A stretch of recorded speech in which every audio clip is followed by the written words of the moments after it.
Hoje temos a festa da visitação de Nossa Senhora, a sua prima Santa Isabel. É um desses temas tão tratados que eu creio que quase não há mais o que dizer a respeito dele entre nós. Mas quando a gente o examina de perto, há sempre alguma consideração que vale a pena fazer. E uma das considerações que sempre me pareceram mais bonitas é que São João Batista, que os senhores conhecem episódios, Nossa Senhora recebeu a revelação do anjo de que sua prima Santa Isabel estava esperando uma criança. Então Nossa Senhora e São José se encaminharam para a residência de Santa Isabel e ali então Nossa Senhora também já tinha concebido o menino Jesus, mas não tinha dito nada. Então nós vemos que Santana pressentiu, teve conhecimento da existência do menino Jesus pelo modo pelo qual ela saudou Nossa Senhora. Como também Nossa Senhora, quando ela se dirigiu a Santana, São João Batista, que estava no ventre de Santana, teve conhecimento de que Nossa Senhora estava falando e estremeceu de gáudio, e a voz de Nossa Senhora santificou São João Batista. Nós podemos tirar daí algumas aplicações muito importantes para a nossa vida espiritual. Em primeiro lugar, o que é esta virtude que teve Santana, por onde ela conheceu que o menino Jesus estava em Nossa Senhora? É uma coisa que evidentemente não ia sem auxílio do Divino Espírito Santo, mas era uma espécie de sentimento, de percepção de que o menino Jesus estava ali. Era um conhecimento de que Deus estava ali presente. Esta graça, não de modo tão agudo, nem de modo tão excelente, entretanto, de modo bastante alto, o verdadeiro católico deve ter também. Quando ele corresponde à graça, ele deve ser dotado de um senso por onde ele percebe onde Deus está e onde Deus não está. Não de um modo físico, mas de um modo moral, de um modo sobrenatural. Assim, o verdadeiro católico deve ser munido de um senso tal que as coisas que são segundo Deus, ele percebe que são segundo Deus. E as coisas que não são segundo Deus, ele percebe que não são. E para isso não é necessário que ele tenha grande cultura, grande inteligência, muitas informações de teologia.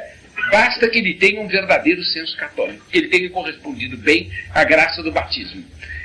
É disto que Santana nos dá um exemplo maravilhoso, percebendo o menino Jesus que estava em Nossa Senhora. Que isso é uma graça muito especial, entretanto nós o vemos, e que não entra nisso uma percepção natural, nós o vemos por um pormenor curioso. São José não era um santo menor do que Santana. A Igreja aconselha que não se travem debates a respeito de saber qual santo é maior, se é esse ou aquele. É contrário à dignidade dos santos ficar fazendo essas comparações e é superior à sabedoria dos homens aquilatar bem coisas dessa natureza.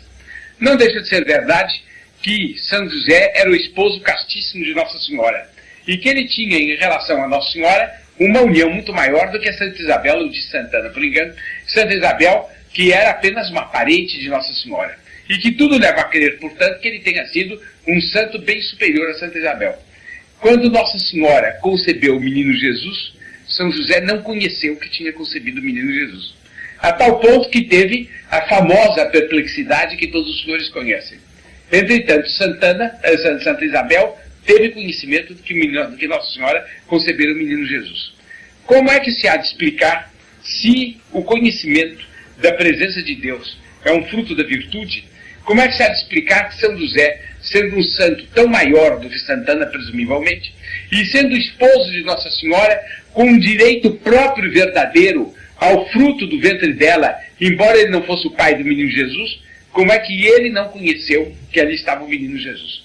A gente vê facilmente a razão. É que Nosso Senhor distribui as suas glórias, as glórias que ele quer dar, segundo planos insondáveis.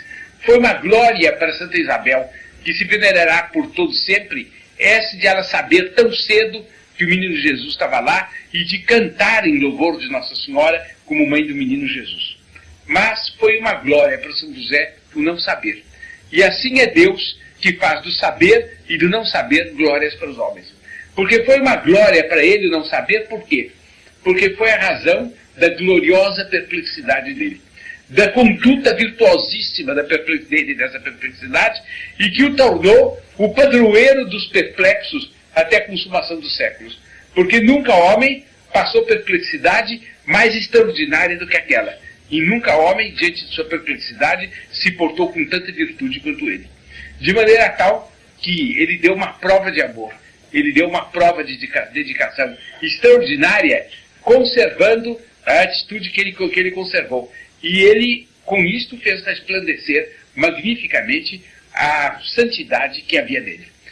Bom, voltando à atitude de Nossa Senhora perante Santa Isabel, o que é que se passou de São João Batista com Nossa Senhora? Nossa Senhora falou, e segundo disse Santa Isabel, ela sentiu o filho dela estremecer no seio dela. Estremecer de alegria. Por que isto? Porque, segundo muitos autores, não é uma opinião imposta pela Igreja, mas não é uma opinião condenada pela Igreja. Segundo muitos autores, São João Batista, como sendo o último profeta do Antigo Testamento e o mais alto deles todos, e que reunia em si todas as glórias do profetismo oficial, São João Batista, lúcido como ele era, ele podia aquilatar o que era a Mãe de Deus. Podia aquilatar o que era a encarnação da qual ele seria um profeta. Ele iria anunciar que Nosso Senhor vinha aparecer. E então, ele, ouvindo, sentindo a voz de Nossa Senhora, sentindo a presença de Deus, ele estremeceu de alegria. E segundo os teólogos, no momento em que ele estremeceu de alegria, ele foi santificado por Nossa Senhora ainda no ventre materno. Aqui os senhores veem a atitude, o poder de Nossa Senhora. O eco da voz dela santifica um homem de um momento para outro. Dá-lhe um grau eminente de santidade. Isto é o que nós devemos esperar de Nossa Senhora. Nós devemos pedir a ela que a voz dela fale no íntimo de nossas almas. E que de um momento para outro, essa voz nos santifique, concedendo-nos uma virtude que às vezes, anos e anos de lutas e de trabalhos não nos proporcionaram. Uma palavra de Nossa Senhora nos pode conceder isto. E aqui fica uma recomendação para todos aqueles que tenham algum desânimo na vida espiritual, que tenham alguma tristeza na vida espiritual, alguma perplexidade na vida espiritual. Eles podem fazer sua aquela oração que o padre diz antes da comunhão e que o centurião, se não me engano, disse a Nosso Senhor.